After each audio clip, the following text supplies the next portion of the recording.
our guest today is Sarit. Now, this is interesting. I don't know if Sarit knows this, so I'm just going to give this little bit of information. The first time I ever heard of Sarit's name, believe it or not, was back when I did season 8. It was called the Miracle Season. I interviewed Lizzie Savetsky. And Lizzie told a story, because it was the Miracle Season. She was telling the story about her youngest child, Ali, and how she came to know Sarit. That was the first time I ever heard of Sarit. Then I got these beautiful bracelets sometime later on and asked to showcase them on my Instagram. And so I did, from Joyce Azaria. I did that. It was great. And then I heard Sarit was going to be coming to America, the US. She was in New Jersey. And I told my daughter, oh, come on, we're going to go hear Sarit. I've only heard of Sarit. I'd never heard Sarit. Let's go. And we made it like a mother-daughter night out. And we went to hear Sarit in New Jersey. It was, I think, Deal, New Jersey. And we actually got to meet her for a little bit. And it was really a lovely experience. Fast forward now. I've been in Israel on and off this year. And I was in a restaurant with my kids. And lo and behold, in walks Sarit. And I was like, oh my gosh, bracelets. And then Sarit came right back and we started schmoozing and a friendship started from there. And then when I was thinking about who can I interview for my season 12, I said, you know what? I'm going to interview Sarit, because sometimes I find that not only is it important to have someone that has substance and a story, but when there's actual friendship between myself and the guest, it goes so well. So Sarit, now that I gave you all that background, why don't you introduce yourself? Tell everybody where you live and also where you grew up. So I was actually born in Israel. My parents left Israel when I was around 3 years old. I grew up in Queens, New York, and I went to Beit Yaakov there and high school. And then I got married and I moved to Great Neck for like 5 years. And then we made Aliyah, and I've been here ever since with my 6 kids. And it's funny that the whole story with the restaurant was that I saw you with the bracelets and you said hi, and I looked at you and I said, she's going to be my friend. I don't know who she is, but she's going to be my friend. And I never ever do that, because thank God I have a ton of friends. I'm not missing friends, but I felt like I saw your face, and because I'm intuitive, I'm like, I like this woman. I don't know who she is, but we're going to be fast friends. And it was the first time I ever asked a woman out to lunch. I was like, let's go out together. I don't know who you are, but let's go out. Like, let's get together. It was like very not like me, very forward, very, I totally put myself out there. But we became very good friends, fast friends. I think I shared with you more in one time meeting you than I've shared with my therapist after like 3 years. you have that personality, you have that heart. Thank you, Sarit. So I wanted to talk about that intuitive bit that you just mentioned. Always have that, like as a young child, if you go back and talk about, like I would say I was always a presenter. I always spoke. I always was running the class parties. So I was always giving the Divrei Torah. So it made sense that I became a person who gives Divrei Torah. But did you find yourself as the intuitive one that people sought after? People would ask, oh, I need your advice, whatever it might be. What was your so-called role as a young girl? So I was always intuitive. I remember even like being 3 years old and asking my mom about Mashiach and when is Mashiach coming. And my mom was like, where did you even hear about that? I was only 3-4 years old. It wasn't like today where it's commonly spoken about. I remember like sitting outside my window and looking at the stars and looking outside, like as a little kid, 4 years old, 5 years old, and thinking like what I see, like the window or the stars, is nothing compared to what I don't see. Like I would see beyond what I didn't see, and I would be fascinated by it. And I was the girl in class who would tell everyone what was really going on. I was able to read people very easily. When I was older, I would tell my friends what they were having when they were pregnant, or I would tell my friend, oh, I know you're pregnant. Like I was always intuitive in the sense where I was like the wise grandma in class. Like everybody asked for my advice. I was intuitive because I could sense their feelings. And every once in a while, it would be in like a extreme case where I would ask someone if they're feeling well, and they'd be like, no, I'm not. How did you know? And I started to feel like I was highly intuitive, but it wasn't that I thought I could actually ever do anything about it. And when I turned around 35 years old, now I'm around 48, I went to a big Hasidic Rebbe, one that I had been going to for years, actually. And out of nowhere, he said to me, okay, it was after I had my last kid, and actually was, I was suffering with, I don't want to call it infertility. I had 6 kids, but I wasn't able to have any more after any more kids after my 6th.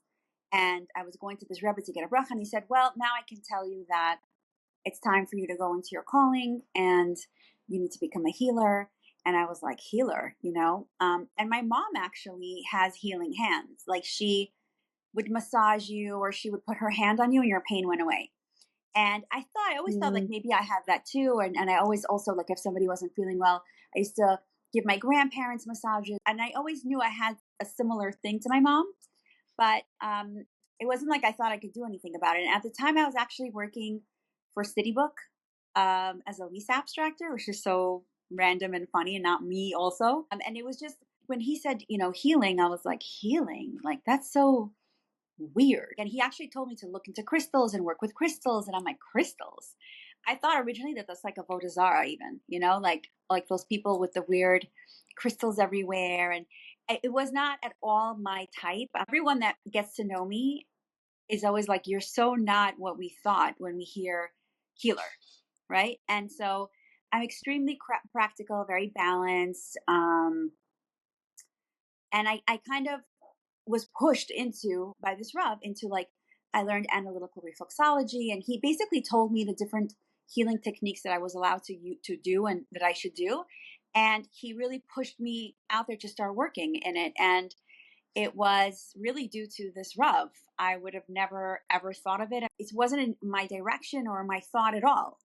But now looking back at how intuitive I was, it really does make sense. And the Rav told me, he said, you're very, very intuitive. And I said, yeah, okay, so what, And he said, no, it's a gift, and you're going to develop it. And I really did develop it over the years. I'm way more intuitive today than I was before. It's kind of like people think like you're born with a gift and then that's it. But it's not true. It's actually the skill, and everybody is intuitive, that you actually develop the more you learn to listen to your intuition. Wow. So there's a lot of things you said that I want to touch on. Just that last point, I think that's very true, that just because somebody has a talent or a skill, if you don't fine tune it, if you don't exercise it, it could be, let's say, like a muscle. You could have a great talented basketball player, but if he never practices basketball, after a while, he didn't do anything with that talent. The talent, I guess, could take you only as far, right? So Right. here you had to go into it and really fine tune it even more. And like you said, today you're a better intuitive person, probably healer, than you were when you started, which was like 13 years ago, you're saying. But I'm just, it's so funny how you're like, when this rabbi told you and you were like, huh? But I'm so impressed that you went with it. Like that's like, that takes a lot of courage. I'll tell you what, I had already had so many amazing stories with this tzaddik where I had Mm-hmm. seen miracles through him, that if he would have told me to, like, live in Kathmandu, I would have believed him, because I felt like he helped me in my aliyah process. He helped me name my kids. He guided me through so many different difficulties in my life, that when he said this, I totally trusted him. And he's also not very into, he's known as like the Litvische Hasidic Rebbe. Like, he doesn't like a lot of pomp and like, he acts very not mystical. He acts very practical, even though I think he's a very deep, and I've seen miracles come through his hands. But he plays it down. So for him to tell me to go outside the box and to do such a thing, I was like, okay, if he's saying so, then I'm going to go with it. Right. You had a relationship with this rabbi, meaning this rabbi knew you. What you just presented, you would ask him questions. Back to even when you were making aliyah, it's when you have a connection with a rabbi, and it's not like this one time and done type of rabbi question. It's very different when some people, when they hear these things, sometimes I want to clarify, it's not like, oh, I just go to any rabbi and I ask them a question. They told me to do X, Y, and Z. This is somebody that knows you deeply, that has an understanding of who you are. And that's very important. And that's why I wanted to just stress that a little bit. how crucial it is in our lives as Jewish people to have a rabbi like that, someone that we connect to, somebody that we could go to for questions. It's really part and parcel. It's a guide for our lives, and it's so important. It's interesting that you say that, because today I had a conversation with my partner in my jewelry business, Joyce Azria. You were mentioning her before, and we're always talking Torah. That's what, like, we're supposed to have business meetings, and we end up talking Torah. And I said to her, she was saying how it was very difficult for her because their Rav passed away, her and her husband. And I said to her, it says that the generation of Mashiach, we're going to be sel lo roeh. We're going to be sheep without a shepherd. And it sounds awful. It sounds like as if it's like a horrible, terrible thing. But I was telling her actually that in this generation, there's so much self-help, healing, therapists, so much self-awareness, so many thousands of different healing modalities. Everybody's trying something new. Even now there's like psychedelics that everybody's doing. Like, every kind of self-help healing is at the forefront of everything that everybody does. And I told her that maybe sel lo roeh, maybe being sheep without a shepherd is part of being zoche for the geula. Because if we want to receive Hashem and we want to come into the redemption, we have to be on our own. We have to a certain degree, figure it out and take the steps to realize that we have Hashem. And I was telling her that, I went through a very difficult year this year, and I didn't really have so much access to this Rav because he has so many Hasidim, and my schedule was so difficult because it's hard to reach this Rav, and it just technically didn't work out. And I connected so much with Hashem this year, and it was like he was my Rav, and I felt like this year was miraculous. And I feel like it's part of the Geula where not everybody necessarily has that tzaddik to access and that person that they can lean on. But I think part of going into Geula is leaning on Hashem and being a sheep without a shepherd, and making Hashem our shepherd, and not necessarily having to have someone in between us, and going directly to Hashem. And I don't want people to think that if they don't have that miracle rabbi or tzaddik in their life, that they won't find their purpose. Hashem will totally send them their purpose. And this year, I would say, if I did one thing this year correctly, it was that I tried to be in Yechidus with Hashem all the time, all day long. I'm talking to Hashem. When I'm with my clients, I'm talking to Hashem in my mind. How can I help this person? Hashem, help me. How can I be a better person? Tefillah, just all day long in my mind, just accessing Hashem and His protection and His connection, and trying to listen to what Hashem wants from me. And it's a whole different universe when you're really accessing Hashem all the time. It's like you just have a tremendous sense of joy all the time, and security that I don't think I've ever had in my life. And even though it's the hardest year that I've ever experienced in my life. I can't believe you just said all that, because you ready for this one? Sorry. When you started talking already, and you were saying how there's a lot of self-help out there and there's X, Y, and Z. One of the most popular ones I was waiting for you to touch on was breath work. This is the beauty of breath work. If people would just realize, because people are now being trained to be breath work practitioners. So this is what I say when it comes to Torah. If you want to know the essence of something, especially in Torah, you have to go to the source. When did we connect to Kadosh Baruch Hu? When did Hashem connect to us? If I want to reconnect, I have to know when it actually happened. So that's in Sefer Bereshit, where it says right in the very beginning, Kadosh Baruch Hu blew into our nostrils and blew a neshama. And so if I want to connect to Kadosh Baruch Hu, if I want to connect to God, what do I have to do? I have to breathe. And I think that's exactly what you're saying. Yeah, thank you. So I think that's exactly what you're saying, is that I think, in my personal opinion, breath work is so popular today is because people are yearning so much to connect to God. There are those that don't even realize that they're doing it because it's really from that source of learning to connect. So I even have it on my phone. I tell when I speak about this, and I have it on my phone. I have two reminders a day that just says, it comes up an alarm. It says, breathe. that I should just take a moment during my day just to breathe. Because at that point in time, I'm allowing God in and I'm allowing Hashem to be part of that moment. It's so crazy that you're saying that, because I had a client that came in last week and he said, "You have to help me quit smoking." And I was like, "Absolutely not." I was like, "I think it's the only time of the day you breathe." Now, um, I said, a person who smokes, who has an addiction to smoking, it's not because he wants to poison himself. It's not because he wants to have bad breath. It's not because he wants to spend money needlessly and intoxicate himself.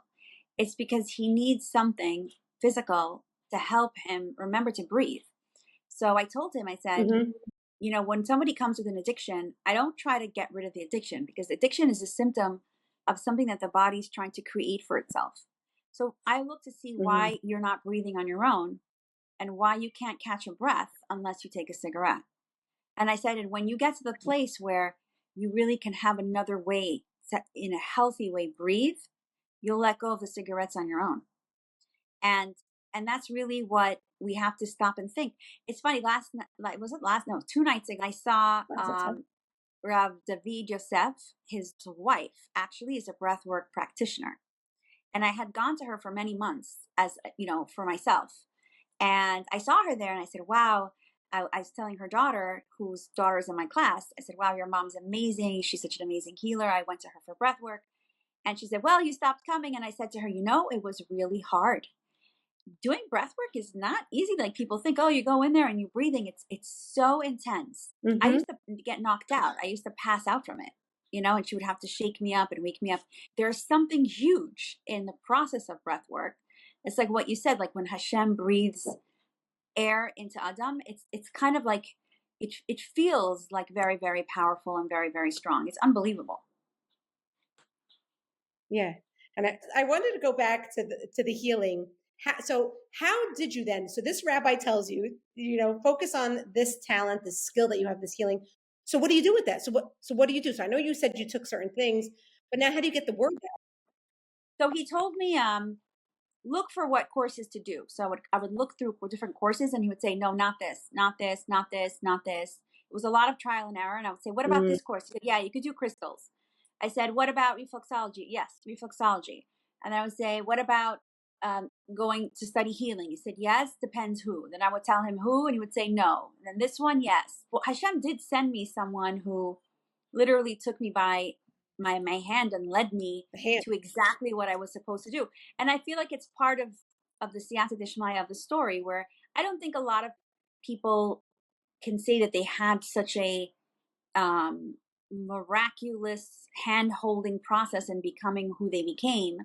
But I really feel like it was a very big purpose, because the healing isn't for me, it's for other people. So Hashem must have understood that I would need a lot of help and hand holding to get there, because it is daunting for me and it was strange for me. And I wouldn't have done it unless it was really someone like this huge tzaddik who told me specifically what to do. I wouldn't have had the courage to do it. It was too outside the box for me.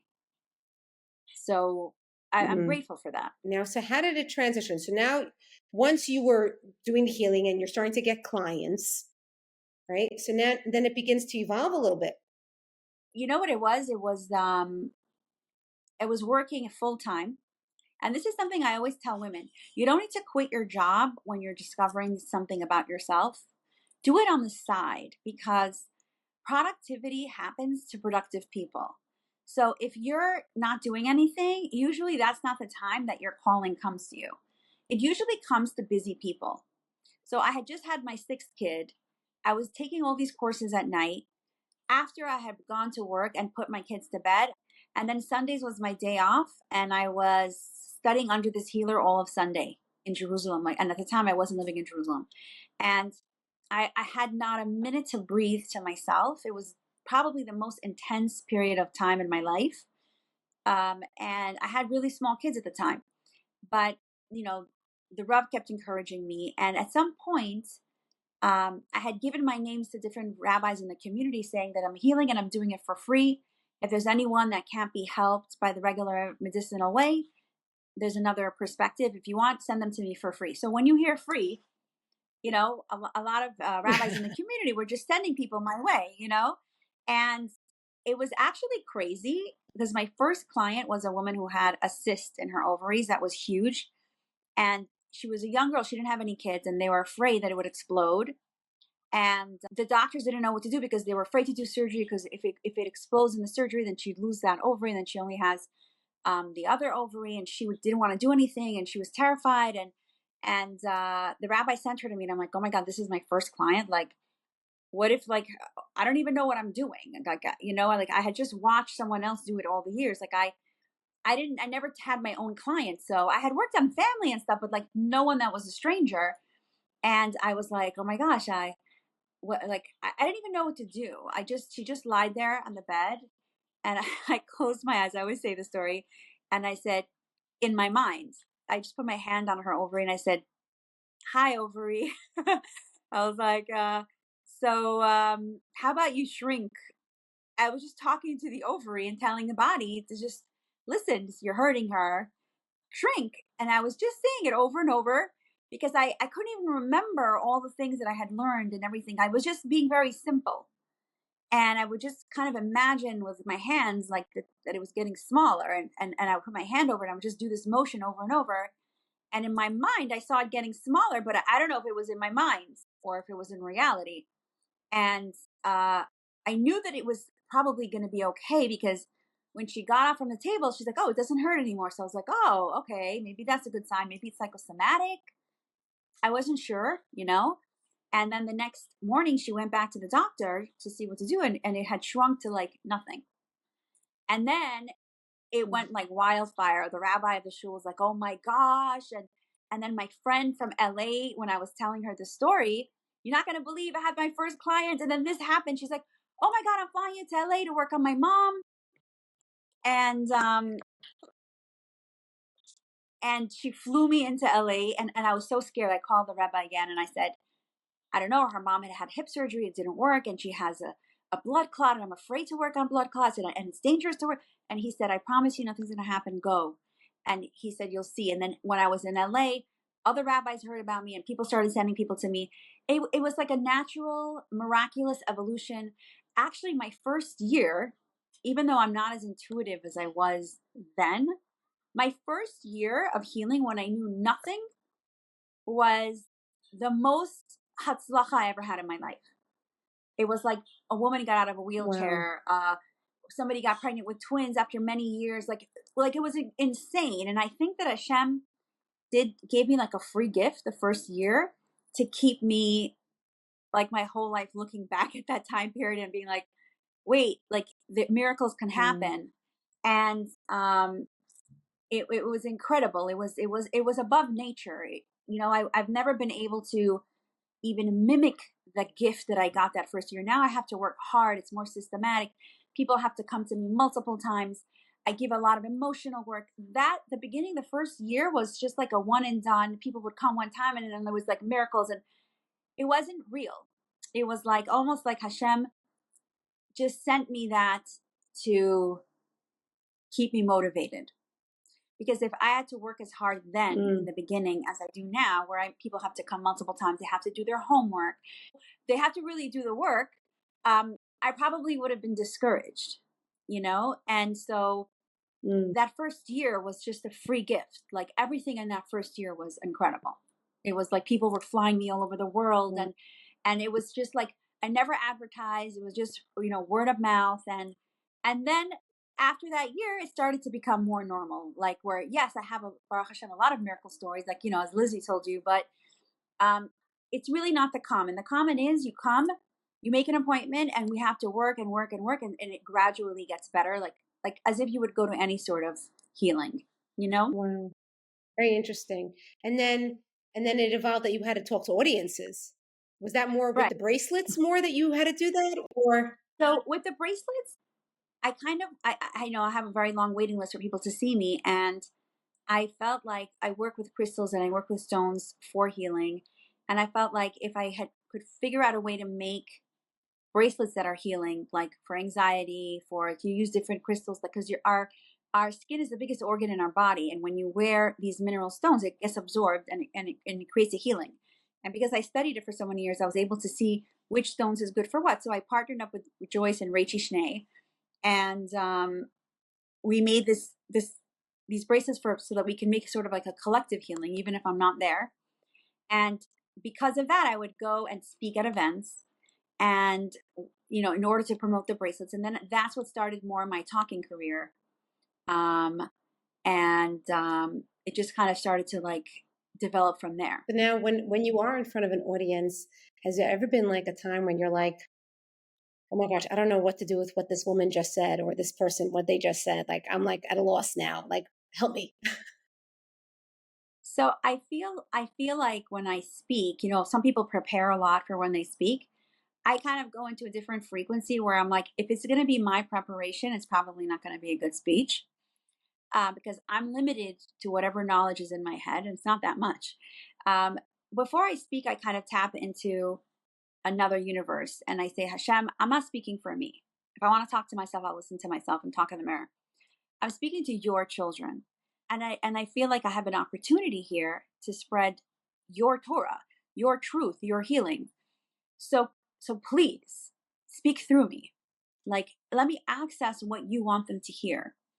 And so I actually never have anxiety about speaking publicly. I don't care if it's 10 people or 1,000 people or 1,000,000 people, because it's not me. I don't feel like it's me on the stage. I feel like I'm representing a bigger message. And I've never been asked a question that stumped me. And not because I know everything, but because Hashem always puts the right words in my mouth, because it's not about me. And I always tell people, you're also allowed to say, I don't know. You're also allowed to be like, that's such a good question. And it seems like it's coming from a real place of pain. And as my clients, I've had clients I have a client who lost several of his children in a terrible accident. Oh, wow. I had a mother who lost 2 sons 1 year after the next. I had a woman whose husband was shot and killed in front of her. I've seen some horrible, difficult things.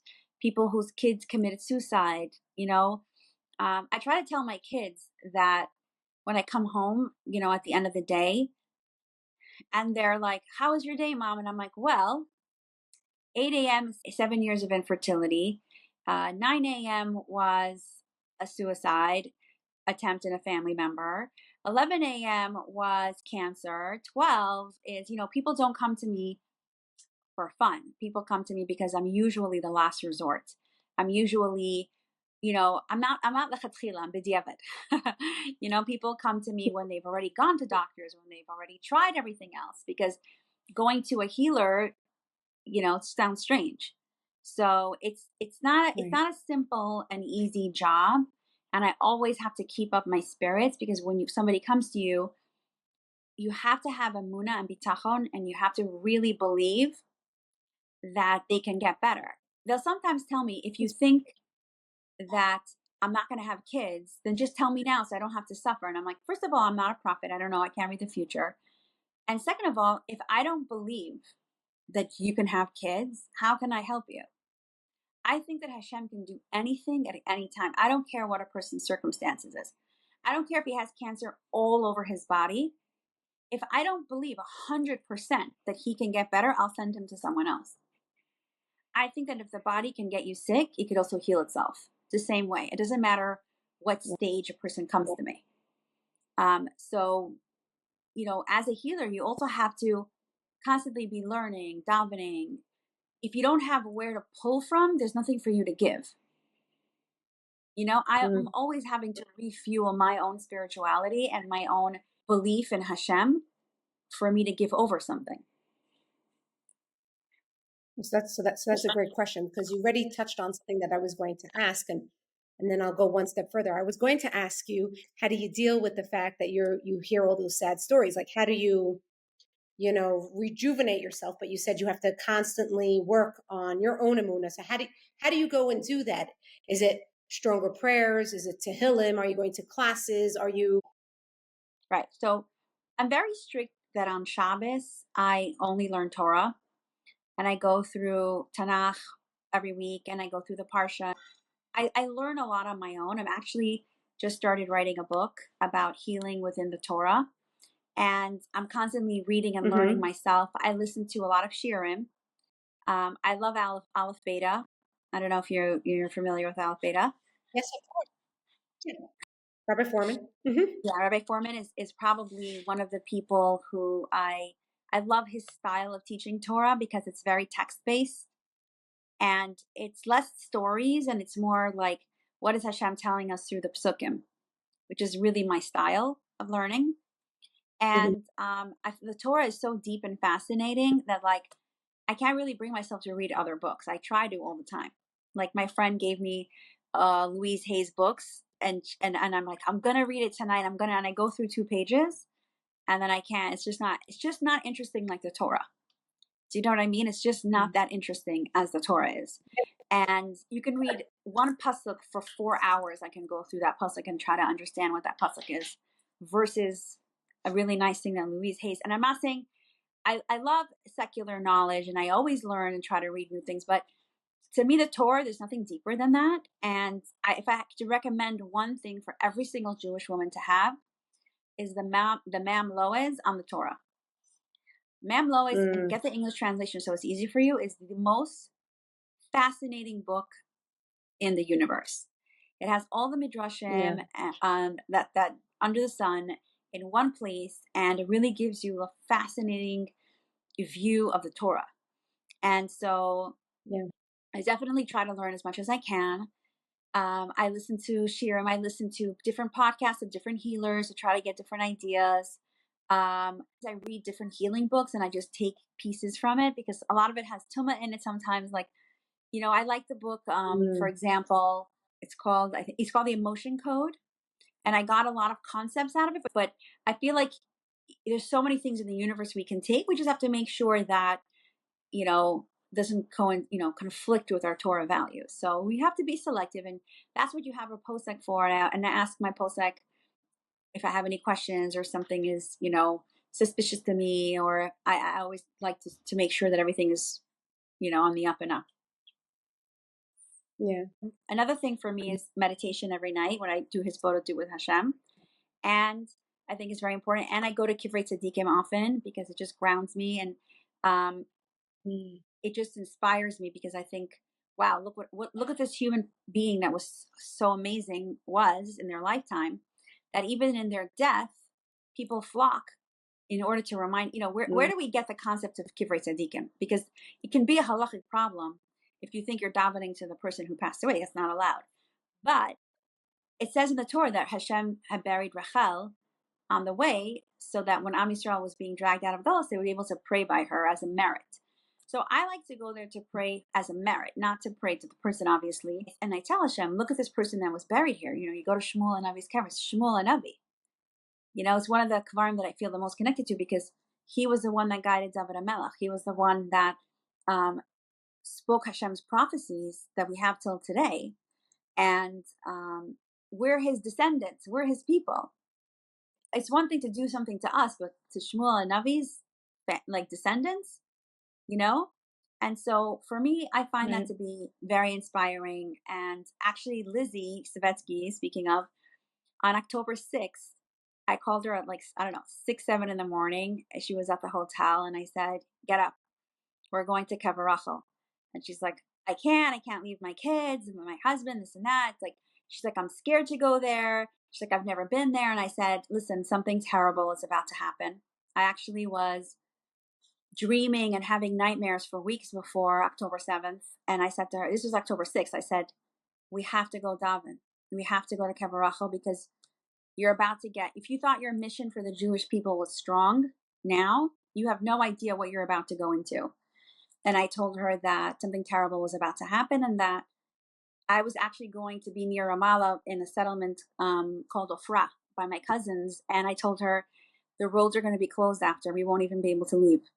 She's like, why are you going? She's like, what's going on? What's happening? I said, you'll see. Like, I can't talk about it.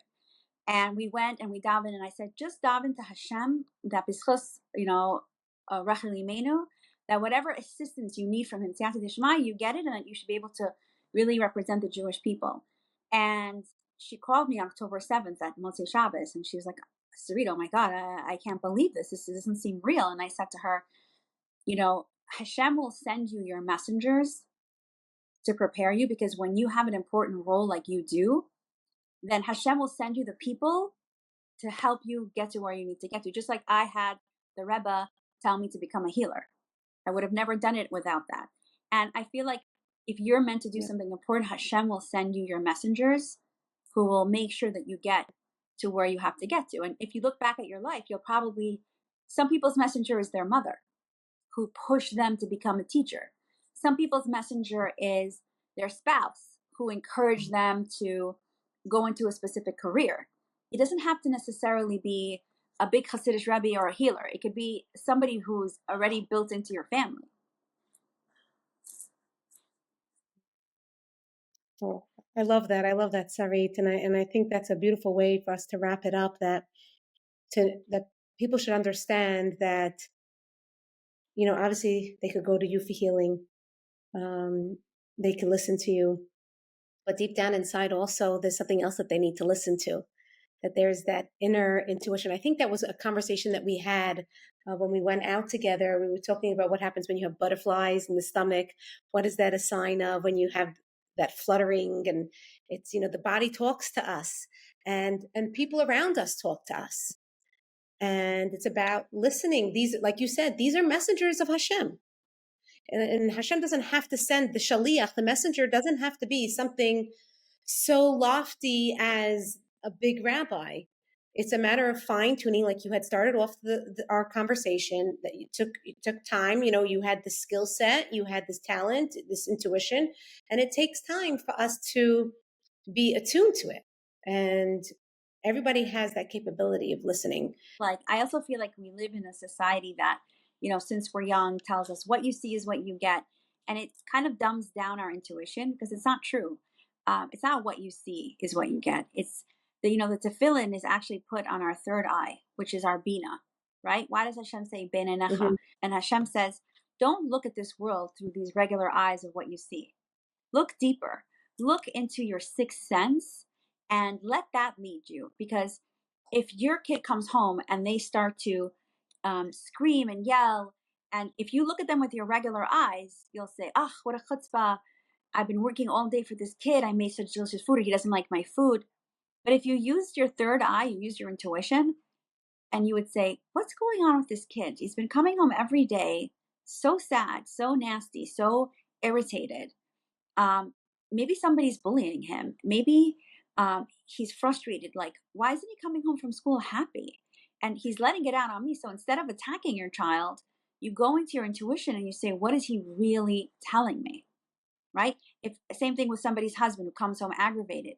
Maybe he's feeling financial stress and he's letting it out through his aggravation. And if we kind of use our intuition to read the message behind what we actually physically see, we'll be a lot more successful. We'll have a lot more hatzlacha. Mm-hmm. And I think that every single woman has intuition. And when she actually listens to it, her whole life changes. And that's what I do when my clients come to me. I don't tell them what to do. I teach them how to listen to their own voice, because I'm not always going to be there. I don't answer their phone all the time. Like, I don't want to be somebody's guru. You know what I mean? Like, I barely can manage my own life.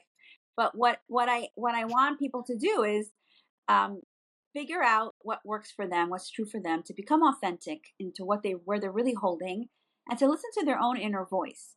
And sometimes our inner voice is it's almost buried under our expectations, And so what I help people do is peel away false expectations and help a person find their true voice and their true calling. I love that. I have this practice that every year I try to focus on a verse or a pasuk from the Torah or something from Tefillah that becomes my yearly mantra, and then I try to say that this is my theme, right? And so this year my theme was Lech lecha ma'artecha m'ladcha mibeis avicha l'eretz asher ereka. So obviously on the surface level was because I was in Israel, which Mirz Hashem to get back to, right? Sarit, come back here. I play tennis. tennis. Yeah, and I was like, you're coming back home. so, but on the other, on a deeper level, it has to do with what you just said, that a person's journey, you have to remove yourself from the your land, your influences of the land, Lecha ma'artzcha, mimoladetcha, from your community, from your birthplace, mi beit avicha, from your actual family's ties to you, and just you have to learn to be you. So I actually gave a Yeah. Dvar Torah on it where when Hashem is talking to Abraham, he says, leave the tent, right? So, and then he says, leave the tent Okay. and then look up at the stars. So it's like, what is Abraham, a baby? Obviously, if I want to look at the stars, I have to leave the tent. Why is he? There's no extra words in the Torah. So, what is the tent? The tent is Right. the four walls of where you grow up from. So Hashem says, forget everything you know, forget Right. your background, forget your childhood, and start from fresh. Start from fresh. Don't Mm-hmm. come with your baggage and your story from before. This is a new opportunity. Yeah, yeah, very much so. Thank God.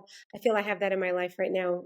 So I'm trying to focus on that, new opportunities. And you are definitely a new opportunity for me in our friendship together. And I so thankful that you said yes to do the podcast with me, Sarit. I so appreciate it. I know your time is very busy, and and it was such a pleasure to get this time to talk with you, even though everybody else gets to listen to our conversation. But I so appreciate it, Sarit, and I can't wait to actually have breakfast, brunch, or whatever. Yes, definitely. Best. Doing my best, Sarit. So thank you so much. Bye.